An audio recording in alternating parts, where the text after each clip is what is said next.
Alors, question, est-ce que vous m'entendez ou pas? C'est la grosse question. Donc bonjour à tous, bienvenue sur Acropolis. Désolé pour le retard, parce qu'on a eu des petits soucis de son, donc dites moi si vous m'entendez bien. C'est le gros truc. Hop hop hop, est-ce que vous... Faites-moi des petits retours, surtout. Est-ce que c'est bon sur Twitch? Est-ce qu'on est sur Twitch? Ouais, ok. Hop. Bon alors, ouais. Donc les gens me disent vite fait dans le chat si c'est bon au niveau du son, que je parle pas dans le vide. Sinon c'est pas très intéressant, parce qu'on a des problèmes de son depuis tout à l'heure. C'est un peu la galère. C'est bon? Vous m'entendez? Super, bon, parfait, c'est nickel. Si vous m'entendez, c'est le principal. Donc désolé pour le petit retard. Comme je vous le disais, on a eu des soucis de son avec le casque. C'était un peu la merde. Donc on a un peu fait plein de réglages et donc c'est pour ça qu'on est en retard. Mais le live n'est pas supprimé. Non, non, non. On va bel et bien faire une émission l'Europe ce soir sur la conférence de presse conjointe qu'il y a eu entre Merkel et Macron la semaine dernière. 11 minutes de retard, c'est presque pas du retard. Selon SNCF, non, ça ne serait presque pas du retard. Donc ça va, ça va. Puis d'habitude, on n'est pas trop en retard. Donc bon, c'est une petite exception. Donc je m'excuse. Merci à Tom pour tout ce que tu as fait, parce que ça fait genre une demi-heure qu'on se prend la tête sur le micro. Donc merci Tom. Et encore merci aussi de bien vouloir t'occuper de la technique ce soir, en sachant qu'on est vendredi soir. Et qu'il est 20h et que tu as peut-être envie de faire autre chose. Mais non, tant pis, on t'a séquestré. Bref, j'espère que vous allez bien. Donc aujourd'hui, je vous le disais, on va parler d'Europe, mais pas de Parlement européen en vue. On va se concentrer sur la conférence de presse que Merkel et Macron ont donnée ensemble. C'était pas la première, ils en avaient déjà fait une, je crois, au mois de mai, mais là c'était après le premier Conseil européen d'Emmanuel Macron.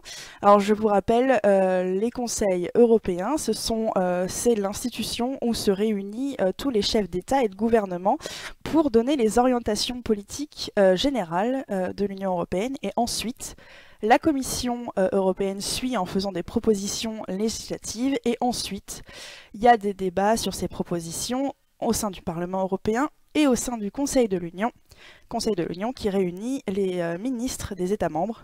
Donc par exemple, il y a un sujet sur l'environnement, ce seront les ministres européens de l'environnement qui seront au Conseil de l'Union à ce moment-là. Voilà. Donc, ce que je propose, oui, donc par avance, c'est en différé. Cette conférence de presse a eu lieu la semaine dernière, le 23 juin, si je dis pas de bêtises, jour de l'anniversaire du référendum sur le Brexit, puisque c'était le 23 juin 2016 que les Britanniques ont décidé de quitter l'Union européenne. Et sur ce Conseil européen, il y a eu beaucoup de sujets qui ont été abordés, puisque les Conseils européens sont sur 2 jours. Et donc, il y avait comme sujet la sécurité et la défense, les accords de Paris sur le changement climatique, notamment après le désir de Trump de se retirer des accords de Paris. Il y a eu le Brexit, évidemment, et toute la question emploi, croissance, compétitivité, et les migrations. En gros, c'est les sujets qui occupent un peu l'Union européenne depuis plusieurs mois. Donc voilà, donc on va regarder ce que disent l'Allemagne et la France. Vous savez que c'est un peu considéré comme le moteur de l'Union européenne, et Emmanuel Macron a voulu montrer que le couple franco-allemand était de retour pour être ce moteur au niveau de l'UE. Donc on va voir ça tout de suite. Je vous laisse avec le super jingle et puis on se retrouve tout de suite.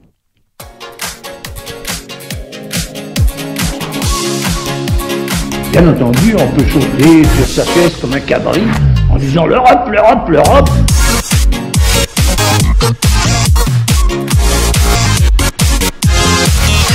L'Europe, l'Europe, l'Europe. Hop là!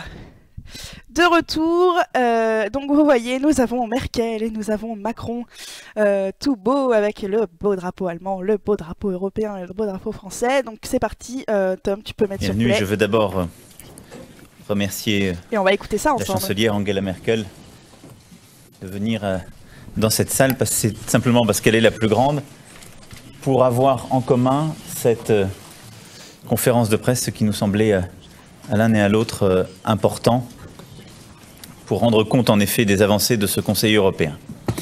Je suis très heureux pour ma part d'avoir pris part pour la première fois à ces discussions très riches qui ont marqué ce premier Conseil.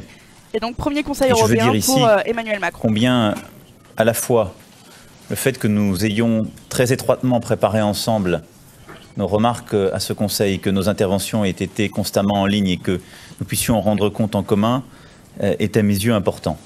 C'est en tout cas ce que je m'attacherai dans les années à venir à faire. Parce que je pense que quand l'Allemagne et la France je pense qu'ils parlent de la salle puisqu'ils sont à Bruxelles et donc l'Europe peut avancer. La salle dans laquelle ils ont accueilli tous les journalistes. Ce n'est parfois pas la condition suffisante, mais c'est en tout cas la condition nécessaire. C'est donc plus qu'un symbole, c'est une véritable éthique de travail et une volonté de travail commun, en tout cas, que je souhaite ensemble nous puissions conduire. Et elle renvoie là d'ailleurs à un héritage en commun que nous avons, puisque dans quelques jours, nous rendrons aux obsèques officielles d'Helmut Kohl. Et je crois que le couple que la France et l'Allemagne ont alors représenté, la méthode de travail qui unissait Helmut Kohl et François Mitterrand, le rôle aussi que Jacques Delors a joué à un certain moment, voilà, donc pleinement illustré qui est décédé, la force de la collaboration de cette alliance entre nos deux pays.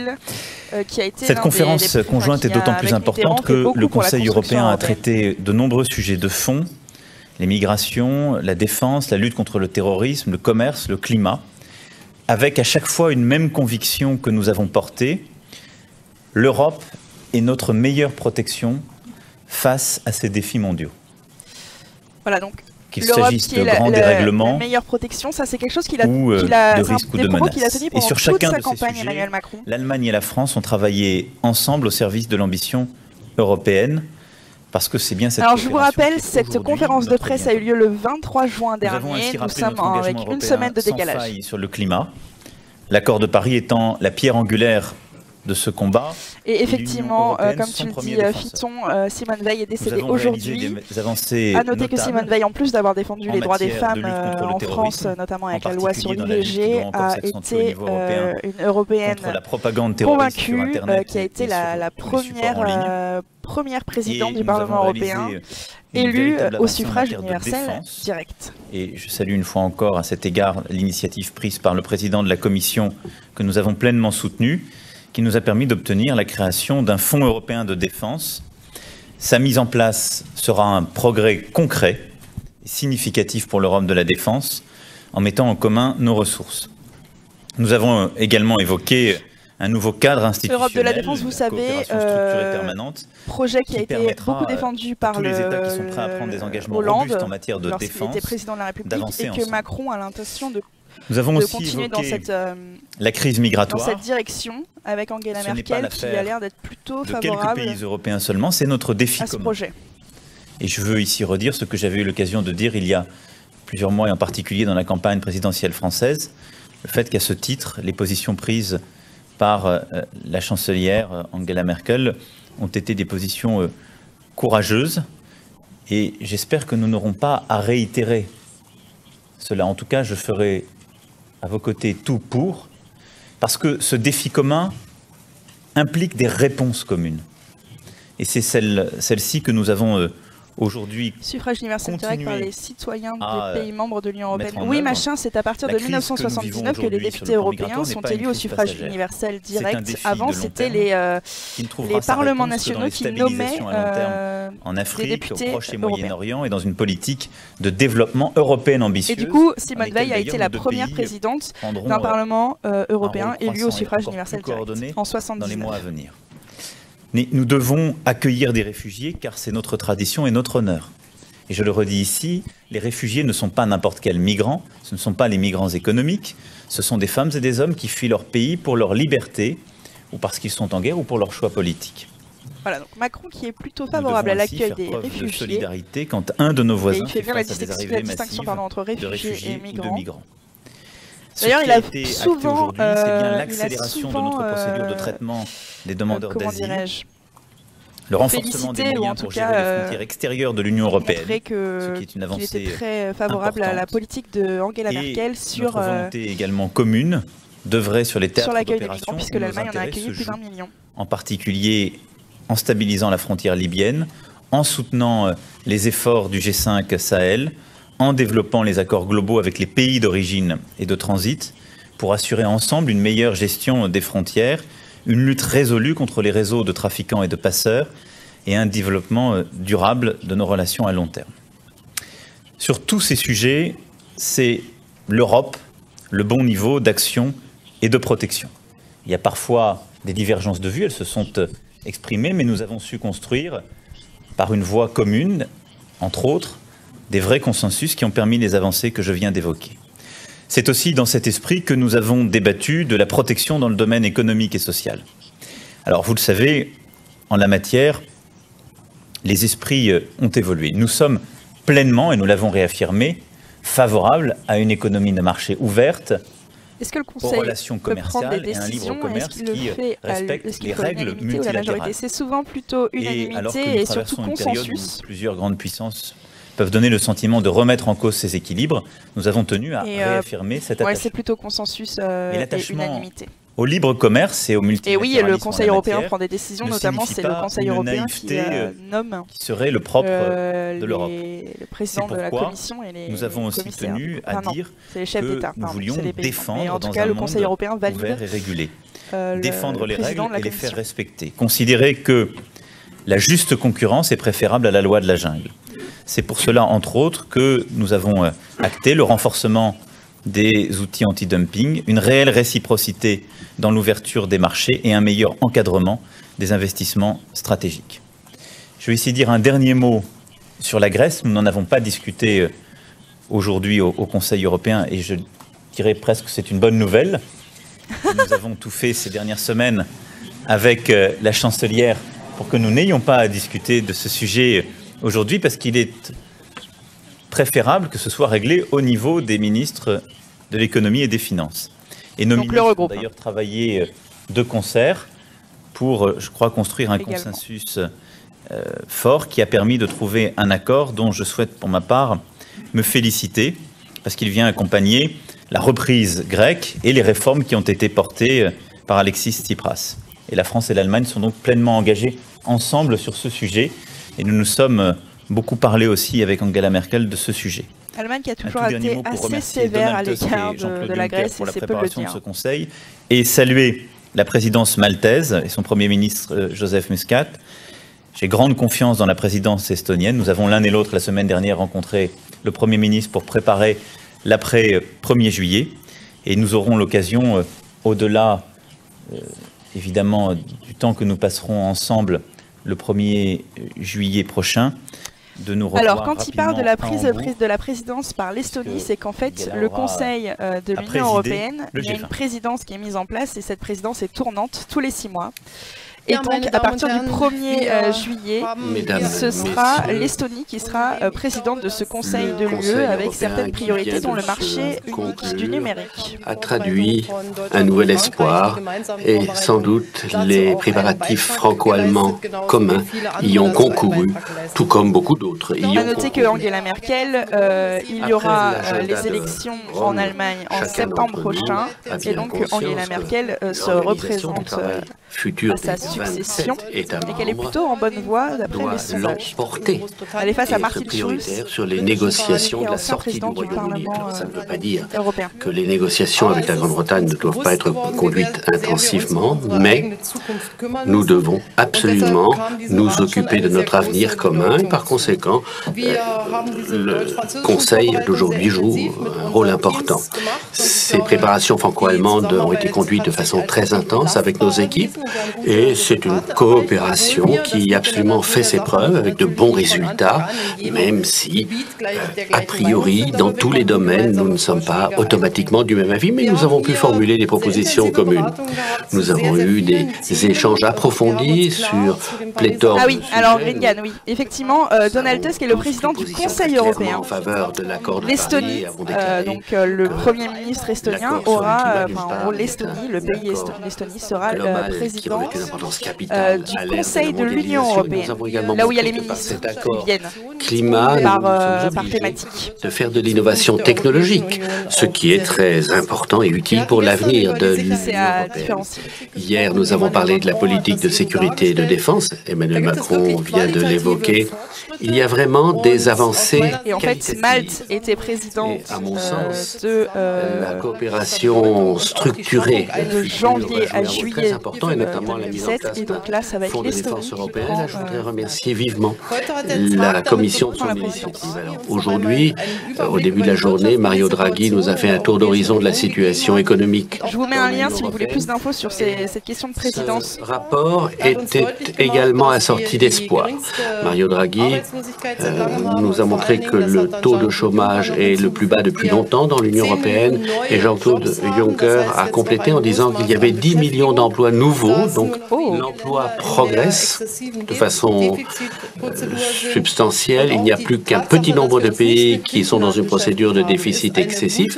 Alors que je crois qu'en France, le chômage a encore augmenté le mois dernier. Que des solutions ont été trouvées.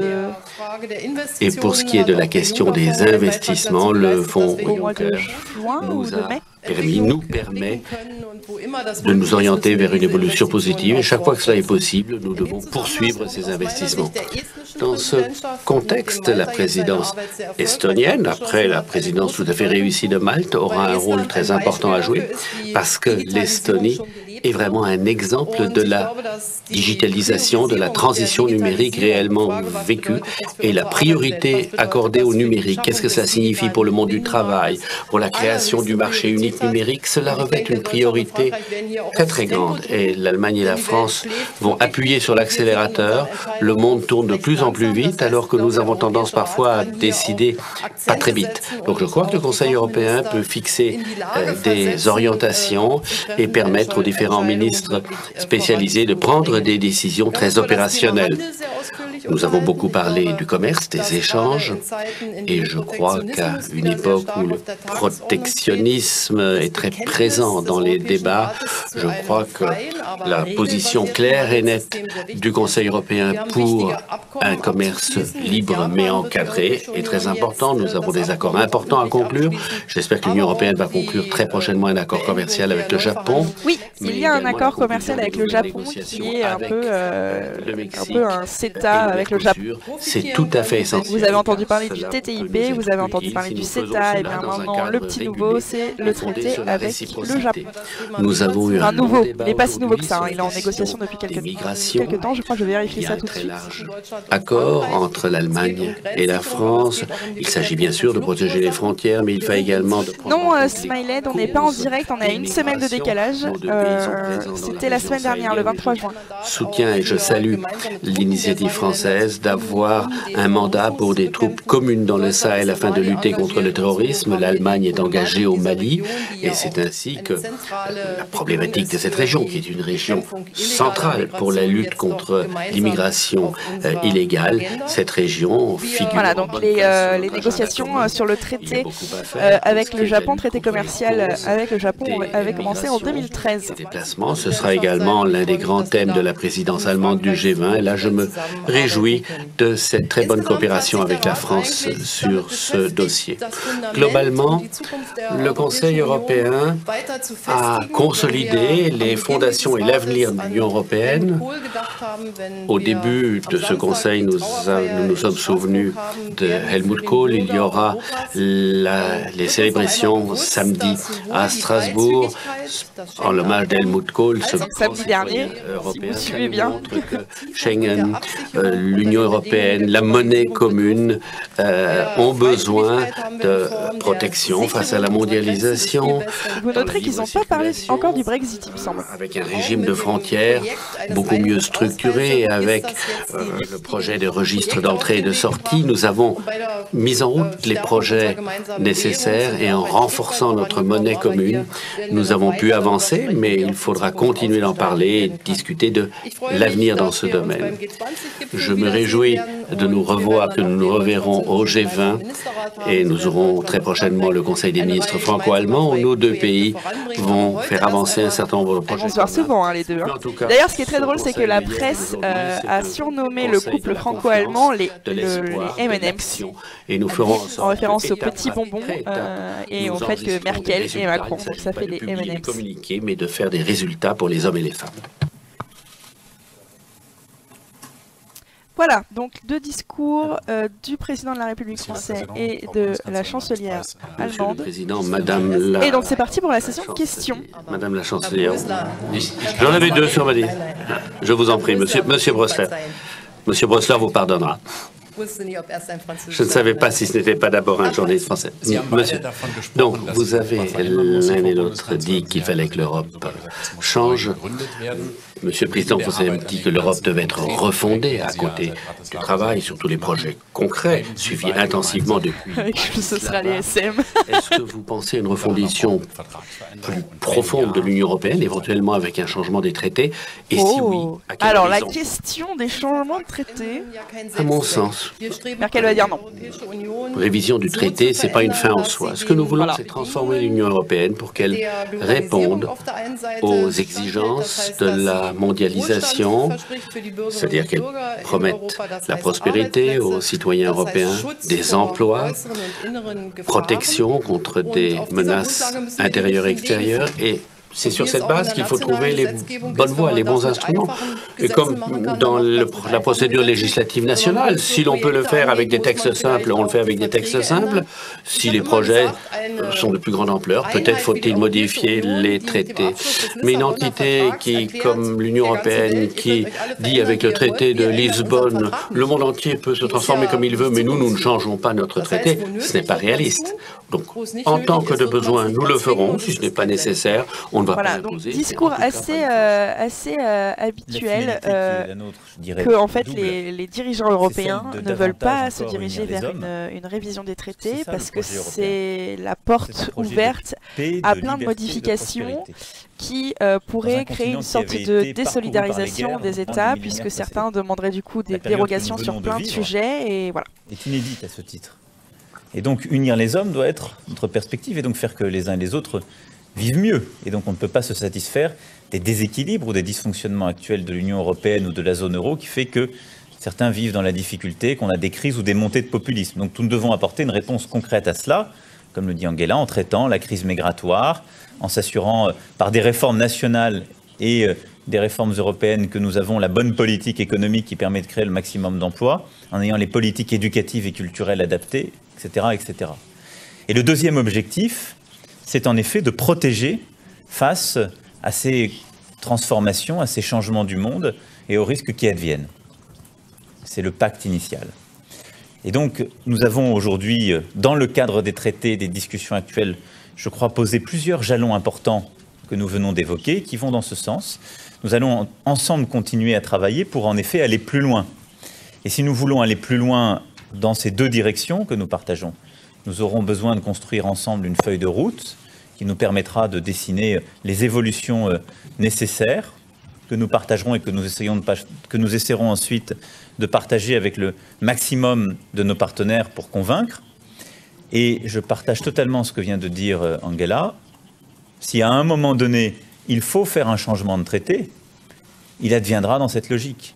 Ça n'est ni une fin en soi, ni un tabou. Alors là, on change complètement de curseur, parce que, à savoir qu'en France, changer les traités, c'était vraiment un tabou depuis le non français au référendum en 2005. Et là, Macron a l'air de plutôt se présenter comme ouvert sur la question.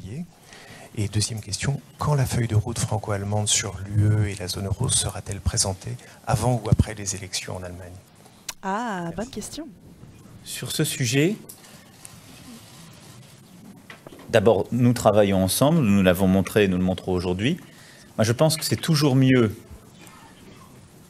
de faire et de pouvoir présenter ce qu'on obtient en concret que d'envoyer des grandes annonces qui ensuite mettent toute de la pression qu'on ne sait pas tenir.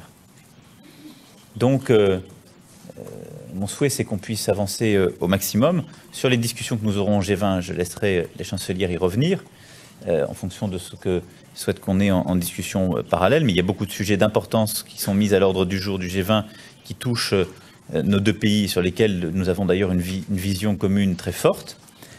Nous aurons un conseil des ministres franco-allemands le 13 juillet. Je tiens d'ailleurs à remercier la chancelière qui a accepté, compte tenu de la date, que ça se passe à Paris, alors que ça aurait dû se passer en Allemagne. C'est une preuve de grande élégance. Et nous aurons là, en tout cas c'est mon souhait, nous pourrons aller encore plus loin sur les sujets de défense, de sécurité, sans doute sur aussi les sujets éducatifs. Ensuite, nous travaillons. Coucou Ostide, alors on est sur une conférence de presse qui a eu lieu le 23 juin dernier, donc on est avec un peu un délai de retard. Parce que je voulais quand même vous montrer un peu cette conférence de presse qui est intéressante au niveau européen. Plutôt que de se fixer des objectifs. Effectivement, le mariage gay a été adopté aujourd'hui qui font que vous allez en quelque sorte guetter si on est au rendez-vous ou pas. On parle d'une feuille de route pour les 10 prochaines années. Et moi, je vois simplement que ça fait tant et tant d'années qu'on n'arrive pas à en créer des feuilles de route. Donc, on va se donner le temps de bien faire. Mais à court terme, je sais que sur la sécurité, la défense, la migration, les sujets commerciaux, la lutte contre le terrorisme et les sujets de coopération en matière éducative et culturelle, nous aurons des avancées très concrètes. Et d'ailleurs, Emmanuel Macron va devoir convaincre Angela Merkel sur sa volonté de mettre en place un Parlement de la zone euro. C'était une de ses propositions lors de la campagne présidentielle. Et là, par contre, il faut convaincre les Allemands. Parce que... Mais Angela Merkel avait l'air plutôt favorable de faire une réforme de la zone euro. Donc, à voir. On va suivre ça dans les mois à venir. Ces domaines qui ont été cités, ce qui est très important, c'est de pérenniser les emplois, de préserver les emplois pour l'avenir et également créer les conditions permettant la création de nouveaux emplois. Et là, tout le thème de la transition numérique joue un rôle très important pour l'Allemagne et la France. Auparavant, lorsqu'Emmanuel Macron était ministre de l'économie, il a énormément œuvré pour faire de la France un pays attractif pour des start-up. Nous avons également beaucoup agi dans ce domaine. Et maintenant, le moment est venu de montrer que dans la création du marché intérieur numérique, nous pouvons être des pionniers, des précurseurs et faire un certain nombre de choses dans la pratique parce que les emplois de demain ne résulteront pas des emplois perdus hier. Un Parlement de la zone euro peut être créé sans parler de nouveaux traités. Eh bien, un Parlement de la zone euro, selon moi, implique une révision des traités. Il y a de nombreux aspects communs, accord de Paris, commerce, partenariat en Afrique. Nous savons tous qu'en Afrique, nous n'avons pas encore réussi à lancer le développement suffisamment pour que peuvent trouver une faille pour faire en sorte que ce soit qu'il n'y ait pas de révision du traité, mais ça me semble peu probable. Nous avons besoin d'intensifier les relations commerciales et je pense que l'initiative Compact with Africa, l'agenda 2063 de l'Union africaine, ce sera un point important. Et puis, les autres points, nous en parlerons au sommet du G20. Nous aurons l'occasion, bien sûr, d'y revenir. Monsieur Brössler, maintenant. Madame la chancelière, Monsieur le Président, votre conférence de presse commune a une valeur symbolique. Pensez-vous que vous pourrez enchaîner sur des exemples précédents historiques, ou est-ce que vous pensez qu'il y a une résistance dans l'Union européenne à accepter un leadership franco-allemand, par exemple en Europe centrale? Pensez-vous qu'il est nécessaire peut-être d'associer d'autres États dans un tel groupe leader? Bonne question. Est-ce que vous pensez qu'avec le couple Macron-Merkel, l'Union européenne retrouve un couple franco-allemand fort? Alors, ça ne veut pas dire que nous sommes seuls, ça veut dire simplement que nous voulons travailler ensemble, et ce n'est pas une exclusive, ça n'empêche pas. Est-ce que vous êtes favorable à ce que le couple franco-allemand, comme moteur de l'Union européenne, s'élargisse à d'autres États? L'Union européenne à 6, puis il y a 13. Ce sont des nombres qui sont encore relativement restreints. Aujourd'hui, nous sommes 27, mais à 27, nous avons des méthodes de travail. Nous sommes 27, comment elle écarte tout de suite le Royaume-Uni, genre c'est bon, on est 27, on n'est plus 28. Qui parle de quoi? Où trouvons-nous des compromis? C'est ce que nous avons fait tout au fil de ce Conseil. Pour ce qui est du poids historique, c'est aux historiens d'en juger. Il appartient aux politiques de résoudre les problèmes qui se posent, de les résoudre de façon raisonnable et de trouver des solutions solides, durables et pas des pseudo-solutions. Et je crois que c'est ce qui nous... D'ailleurs, Macron a commencé à piquer à vif les pays de l'Est, notamment dans son interview au Figaro et dans plusieurs médias européens la semaine dernière, où il disait que l'Europe n'est pas un supermarché, c'était une attaque directement adressée aux pays de l'Est, et ils ont fortement réagi. D'ailleurs, Viktor Orban, qui est le Premier ministre de la Hongrie, a eu des propos très négatifs à l'égard de Macron. Voulons-nous apporter à une bonne coexistence? Et je ne parle pas de la Pologne. La mondialisation, c'était pas mieux non plus. un processus où nous devons créer des situations gagnant-gagnant. Nous voulons des solutions où l'Europe soit gagnante, mais où d'autres soient également gagnants. Et je ne crois pas que clairement, il partage des visions similaires de l'Europe, en tout cas plus qu'avant. Après, oui, l'élargir pourrait être intéressant. L'Est de l'Europe est souvent laissé de côté. La mondialisation, c'est cela qui nous anime et c'est cela qui déterminera notre succès. Je partage tout ce qui a été dit. Je sais une chose, quand la France et l'Allemagne ne sont pas d'accord, l'Europe n'avance pas. Ah. Alors, ça c'est pas faux. L'autre peut avoir une victoire de court terme en trouvant une alliance. Et on dit souvent que quand l'Allemagne et la France arrivent à se mettre d'accord, c'est que ça va se mettre en œuvre parce que ce sont deux États qui sont fondamentalement opposés. Et qui, donc, dès lors qu'ils arrivent à se mettre OK, c'est bien parti. La symbiose entre la France et l'Allemagne, c'est la condition nécessaire pour que l'Europe avance. Ça n'est pas la condition suffisante, comme je le disais tout à l'heure. C'est pourquoi il nous faut convaincre, rassembler, que l'un et l'autre, nous parlons beaucoup à l'ensemble de nos partenaires, et ces derniers jours l'ont montré, où... D'ailleurs, c'est vrai que quand François Hollande était arrivé au pouvoir en 2012, il avait voulu se rapprocher d'autres pays, et notamment des pays du Sud. Je pense à l'Italie et à l'Espagne. Et c'était une sorte un peu de remise en cause, je trouvais, du couple franco-allemand. Je ne sais pas ce que vous en avez pensé.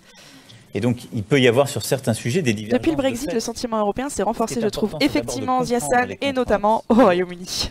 De travailler pour réduire ce qui nous sépare à certains moments, pour construire ensemble une solution commune. Parce que, je vais vous dire, il n'y a pas de solution européenne pertinente si elle n'est pas d'abord pertinente pour la France et l'Allemagne. Puisque certes, il y a des différences entre nous, mais elles sont bien plus grandes quand on élargit le cercle. Donc voilà l'esprit dans lequel on travaille et dans lequel nous continuerons à travailler. En tout cas, on voit qu'Emmanuel Macron a vraiment l'intention de raviver ce couple franco-allemand. À la hauteur de notre histoire récente. D'ailleurs, cette conférence de presse, c'est un peu l'objectif, c'est de montrer que le couple franco-allemand, c'est le love. Parce que nous vivons une période où les bouleversements, la nature des menaces et le doute qui peut naître dans nos démocraties est tel que notre responsabilité, c'est de faire cela.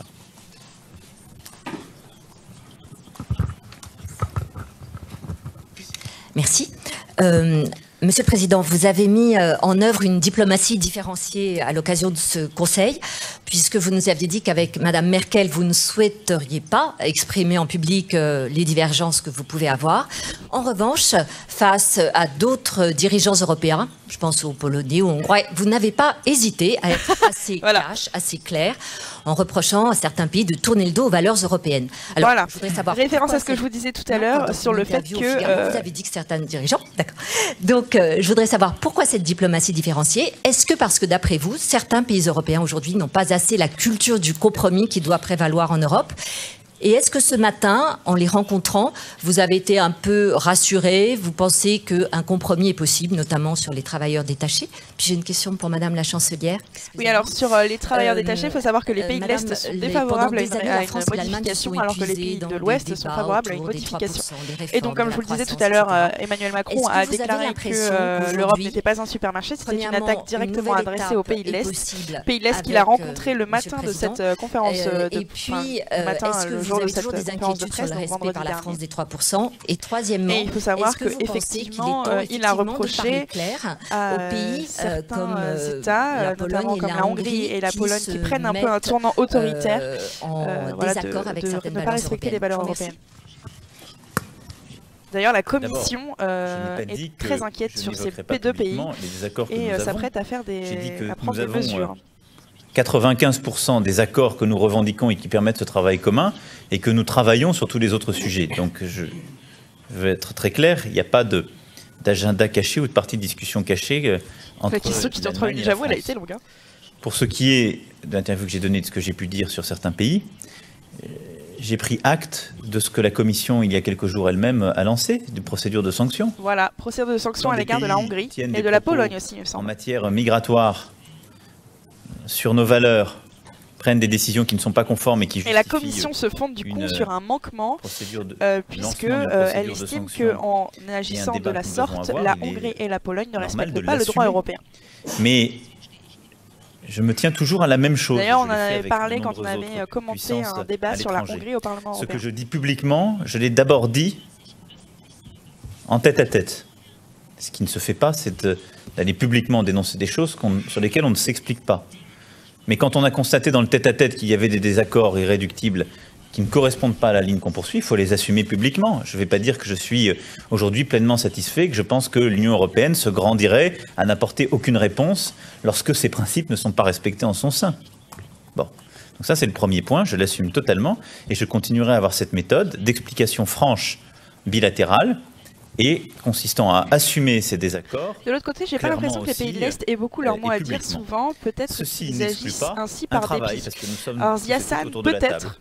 Et donc, j'ai en C'est vrai effet que les vu pays de l'Est les ont membres peur du groupe de d'être Visegrad un ce peu matin, toujours mis de et côté. nous avons C'est d'ailleurs défini pour ça des points qu'ils sur ont aussi lesquels fondé il le y a groupe des désaccords, et Visegrad nous allons continuer pour être un peu à plus échanger, fort dans les institutions européennes. Mais il ne faut pas partager oublier qu'en aussi les Pologne, contraintes c'est des l'extrême uns et droite des qui est au autres. pouvoir Il y a et des qu'en sujets sur Hongrie, c'est lesquels je Viktor souhaite qu'on Orban avance qui, au niveau ensemble. national, a pris un tournant Le un peu sujet des autoritaire, travailleurs détachés en dirons-nous, étant un. et que Depuis donc le premier jour, j'ai évoqué que sur ce sujet, je considérais que nous devions en ce profondeur tournant autoritaire réformer dans les les deux équilibres pays, actuels. au niveau Je le fais en national, a respectant des l'ensemble répercussions évidemment de au nos niveau partenaires. Nous européen. avons fait un très gros travail entre l'Allemagne et la France sur ce sujet. J'ai passé beaucoup de temps à voir plusieurs partenaires européens. Je l'ai fait ce matin et je continuerai avec ces derniers à travailler. Mais nous sommes tous et toutes autour de la table. On peut assumer des désaccords profonds sur des sujets, des valeurs et être clair. Et nous devons continuer à travailler sur l'agenda qui est le nôtre pour faire avancer les choses et réduire ces différences. Erstens, ich glaube, es darf nicht vergessen werden, Tout d'abord, das zeigt ja auch die il y a une chose qu'il ne faut pas Union, oublier, et on le voit dans la Charte Le européenne tournant des droits autoritaire en fondamentaux. France aura des répercussions Union aussi. Alors, est docteur fondée sur des Poncho, je valeurs te communes. conseille d'aller voir quand même ce qui se passe en Pologne et en Hongrie pour qu'on voit un peu, pour qu'on fasse des comparaisons quand même. Légitimité, En Pologne, on parlait quand même d'interdire totalement l'IVG. d'appeler les choses par leur nom. Il y a une réforme constitutionnelle qui a été en cours pour réduire le pouvoir du tribunal constitutionnel en Pologne. Il y a aussi des lois qui ont été prises pour limiter Il faut les d'abord droits de la parler les presse. uns avec les autres, plutôt que de parler les uns à propos des autres. En Hongrie, on veut réduire aussi, ils sont en train de voir pour mettre en place une loi qui serait qui attaque précisément les ONG. Au Conseil européen, On est quand même sur autre chose. c'est la singularité de cette institution, mais la question des valeurs fondamentales est une question capitale. Pour ce qui est maintenant du pacte de stabilité et de croissance, il fait partie intégrante du cadre juridique de l'Union On européenne. devrait prendre en compte l'avis des pays. Si l'Est refuse l'immigration de masse, c'est leur choix. Elle discute Certes, avec les États ça peut se comprendre, sauf que là, il s'agit de réfugiés. Nous n'avons pas tellement à nous en occuper dans la coopération franco-allemande. Ce qui m'importe, c'est que sur cette Et après, il faut aussi savoir que la Hongrie les autorités hongroises ont agi un peu de manière très brutale à l'égard des réfugiés. dans l'Europe, c'est dans ce domaine où nous devons bien coopérer. Et cela suppose que lorsqu'il y a des problèmes que nous ne résolvons pas chez nous, qu'on ne mette pas ça sur le dos de Bruxelles en disant nous n'y arrivons pas, c'est la faute de Bruxelles. Et l'Union européenne, Bruxelles, c'est nous en faisons partie. Et puis, nous devons fixer les bonnes priorités. Et là, je pourrais vous parler longuement des innombrables règles techniques et parfois, nous avons quelques arbres qui cachent la grande forêt parce qu'il y a beaucoup trop d'arbres qui... Et d'ailleurs, pour revenir sur le refus d'une immigration de masse, effectivement, mais d'ailleurs, l'immigration de masse n'est pas imposée puisque le système de relocalisation que la Commission avait proposé a été refusé et n'a pas été mis en place. Thomas Lanich, agence DPA, agence DPA. Madame la chancelière, tout d'abord, vous avez évoqué le thème des migrations, ainsi que l'accord qu'il y a ici entre la France et l'Allemagne. Mais comment se sont passées les discussions avec les autres pays? Suivez mon regard. Est-ce qu'il y a eu des progrès dont vous pourriez nous faire état? Et Monsieur le Président, en Allemagne, des critiques ont été formulées contre une solidarité française insuffisante à l'égard de l'Allemagne dans la politique migratoire. Est-ce que vous pensez la faire un petit peu autrement que vos prédécesseurs? Il y a des progrès constants dans la lutte contre les causes des migrations et dans la question de la protection des frontières extérieures. Et là, nous sommes tout à fait d'accord. Malheureusement, il n'y a pas encore de progrès dans le domaine en matière de répartition au sein de l'Union européenne. Là, nous devons continuer le dialogue, la discussion. C'est un volet important de cette question de la solidarité entre pays. Mais aujourd'hui, nous n'avions pas beaucoup de temps pour cela parce que nous voyions que des progrès à court terme n'étaient pas possibles. Mais je voudrais souligner en particulier que la future présidente estonienne, mais également d'autres pays baltes, constate que dans les conditions difficiles qui prévalent en Europe de l'Est, des défis économiques importants, il y a une réelle volonté de solidarité. Et ce serait bien que cette volonté de solidarité s'étende à tous les États membres. Ça va encore prendre un certain temps, mais je ne cesserai pas d'en parler, je n'arrêterai pas d'en parler. Parce que ma conception de l'Europe est la suivante. Si nous sommes ensemble autour d'une table, si nous avons des frontières extérieures communes, il faut qu'un jour, je me mette à la place d'un Premier ministre grec, à la place d'un président du Conseil italien, qui voit arriver tous les jours de nouveaux réfugiés et me dire quelle est l'Europe que tu appellerais de tes voeux si tu étais dans cette situation? Il ne faut pas simplement se réjouir du fait qu'on est un petit peu au milieu du continent et qu'on ne reçoit pas tant de réfugiés. Il faut vraiment se mettre à la place de l'autre, à la place des autres. C'est une tâche importante et nous devrions tous nous livrer à cet exercice pour réfléchir à des compromis. À noter que du coup l'Allemagne a accueilli pratiquement 1 million de réfugiés et la Suède aussi en a accueilli de l'articulation constante que nous devons toujours avoir en Europe entre la responsabilité et la solidarité. Et nous en avons... Alors, le chat pourra peut-être me rectifier, mais je crois que Manuel Valls, quand il était Premier ministre, s'était engagé à en accueillir 30 000 des réfugiés, je crois, c'est ça. Parce qu'à chaque fois sur ces sujets, l'Europe a été frappée par ce qu'on appelle, pardon d'être jargonnant, mais des chocs asymétriques. Certains pays ont été frappés par la crise économique et sociale. Est-ce qu'on a été totalement solidaire avec eux? Je ne suis pas sûr. C'est d'ailleurs pour ça qu'il faut parachever le travail sur l'union économique et la zone euro. Parce qu'on doit aller plus loin. Parce qu'il faut cette jambe de solidarité à côté des politiques de responsabilité. Mais un doute était né qui a empêché cela. Et sur les politiques migratoires, c'est la même chose. D'abord, ce sont les pays d'entrée qui ont été les premières victimes. Nous n'avons pas écouté l'Italie, dès le début, annoncer la vague qui arrivait. Et l'Italie et la Grèce ont été profondément perturbés. Puis, ce sont les pays qui ont principalement accueilli. Et je vais être très direct avec vous, pourquoi? Parce que ce sont des pays... Ayant été en Suède, super pays, mais ils ont beaucoup de mal avec les non-suédois. Effectivement, Ziazan, et d'ailleurs, il y a eu pas mal de problèmes d'intégration pour les réfugiés. Il y a plusieurs articles qui sont sortis là-dessus. Que la France n'ait pas eu une attractivité folle à ce titre. C'est le symptôme de quoi? Du fait qu'il y a dans mon pays 10% de chômage, si vous voulez que je sois très direct avec vous. Ensuite, il y a eu, à partir de ce moment-là, un manque de solidarité européenne pour répartir la charge. C'est un fait. Donc, à quoi travaillons-nous aujourd'hui? Et à quoi devons-nous travailler? Et quelle est la vraie solidarité et la vraie responsabilité? Avoir des règles communes de gestion de l'asile, de ces flux, qui permettent de traiter avec humanité et efficacité des femmes et des hommes qui risquent leur vie et d'éviter la situation que nous venons de connaître, qu'il s'agisse de la route des Balkans ou aujourd'hui de la route libyenne. Ça veut dire avoir une politique commune avec les États tiers, que ce soit les États d'origine ou de transit. Ne faisons pas courir des risques au péril de leur vie à des familles entières qui vont parfois traverser la Méditerranée et y périr alors qu'elles n'ont aucune chance d'avoir un titre.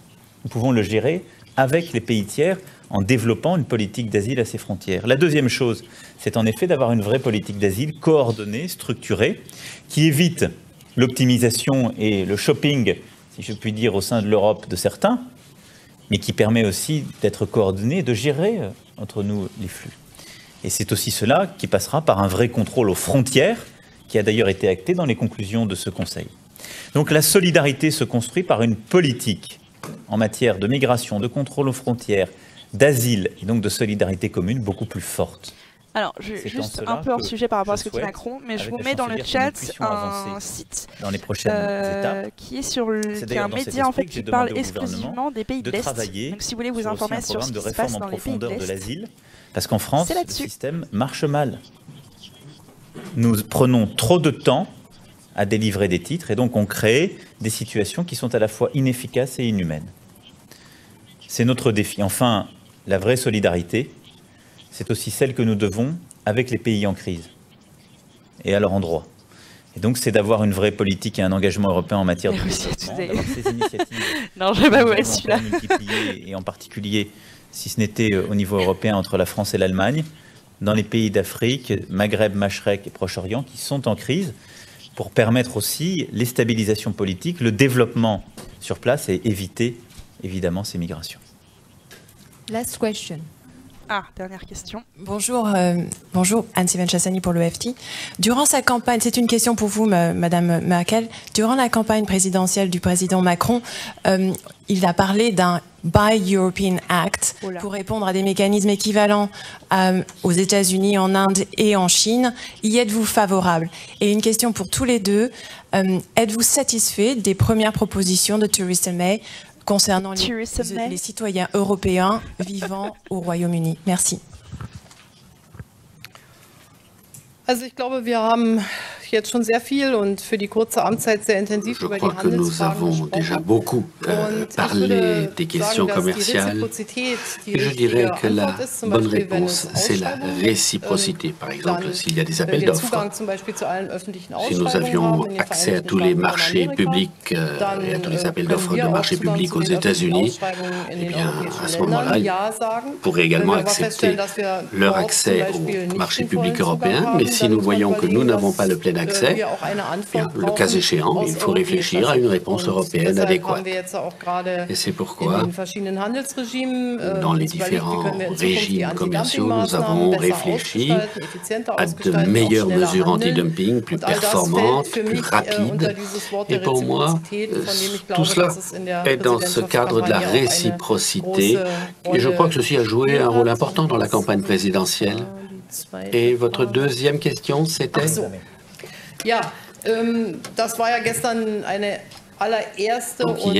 c'était une première discussion encore assez générale. On nous a donc dit qu'après 5 ans de séjour, les citoyens pourraient légalement rester au Royaume-Uni. C'est un bon début. Mais ce n'est pas encore la grande percée. Voilà, donc la proposition de Theresa May sur les droits des citoyens européens qui vivent au Royaume-Uni ne satisfait pas Angela Merkel. C'est encore une longue route. Les négociations sur ce sujet s'annoncent assez difficiles à mon sens. Nous devons se concerter très étroitement. En sachant que sur le Brexit, du coup, les institutions européennes ont tenu à ce que le sort des ressortissants européens au Royaume-Uni, 3 millions de personnes, et le sort des Britanniques dans l'Union européenne, plus d'1 million de personnes, soit le premier sujet traité, puisque, je vous le rappelle, ces ressortissants sont dans le flou quant à leur avenir, parce qu'ils ne savent pas s'ils pourront rester là où ils vivent. Au pays de la Grande-Bretagne, il n'y aura pas ces 4 libertés de circulation. Nous avons une réflexion politique approfondie là-dessus, et la France et l'Allemagne trouveront des solutions communes là-dessus. Je n'ai pas un mot à ôter ce qui vient d'être dit sur la position britannique, et pour dire que, par ailleurs, notre volonté en termes de méthode, c'est évidemment de nous coordonner très étroitement, mais d'avoir une voix commune dans le Brexit, Nous avons confié un mandat à Michel Barnier. C'est lui qui mène cette discussion, qui aura analysé les propositions faites, à réagir, à proposer d'autres choses. Négociations qui ont commencé le 19 juin dernier. C'est une bonne méthode, parce que comme vous l'avez vu depuis le début de cette conférence de presse, nous avons beaucoup de travail déjà pour rendre l'Europe encore plus forte, plus unifiée face à tous les défis. À noter que sur le Brexit, effectivement, les Européens et les institutions européennes parlent d'une même voix. C'est assez rare pour être souligné quand même. Et d'ailleurs, ça a beaucoup étonné le Royaume-Uni qui ne s'attendait pas à un front commun comme ça. Hop, merci du coup Tom pour la technique. Donc voilà, donc petite conférence de presse. Alors je sais, on a eu une semaine de retard, c'était le 23 juin dernier, on l'a pas fait en direct, etc. Mais en fait, pour des raisons personnelles en ce moment, je ne peux pas être disponible tout le temps sur Acropolis et donc faire des directs comme ça sur l'Europe. Donc voilà, donc il y aura beaucoup de différés sur les questions européennes et dans l'Europe. Malheureusement, en plus on est en train de revoir la grille des programmes pour vous créer des rendez-vous et donc voir si le soir c'est pas mieux, c'est pas mieux de faire des émissions le soir. Donc on travaille sur ça, notamment pour les émissions, je parle pour les émissions internationales comme la communauté de l'ONU et donc l'Europe. Tout va bien, j'espère. Oui, tout va très très bien. Il n'y a pas de souci. Hein. Vous en faites pas. Donc bref. Si une conférence de presse n'est plus intéressante 7 jours après, c'est qu'elle n'était sans doute pas intéressante du tout. J'espère que ça vous a plu du coup ce format conférence de presse. On avait déjà fait ça sur le Brexit avec Michel Barnier et David Davis. Pour répondre à ta question, Nénès, Michel Barnier a été bien ministre en France. Il a été aussi commissaire européen. En France, je suis pas sûre qu'il était aux affaires européennes. Je vais vérifier tout de suite. Tac. Donc voilà. Donc j'ai l'intention de faire plus ce genre de choses, de continuer à faire des sessions au Parlement européen, mais de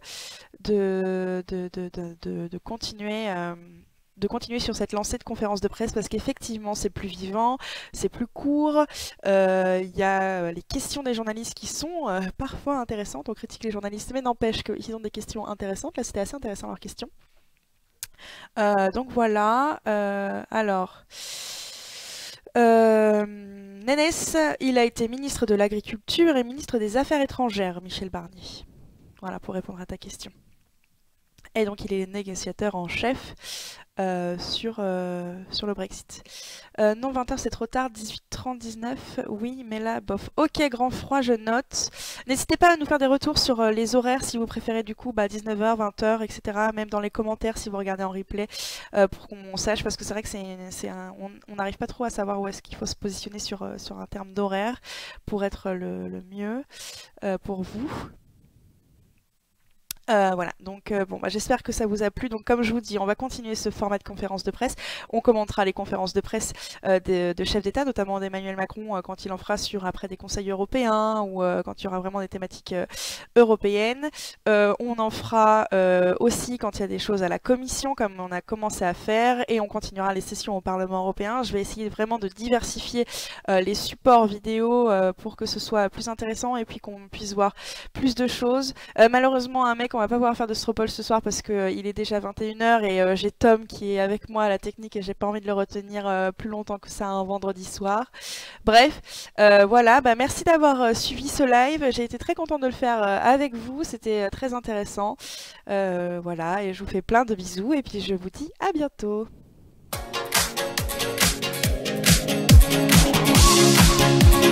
Bien entendu, on peut sauter sur sa chaise comme un cabri en disant l'Europe, l'Europe, l'Europe.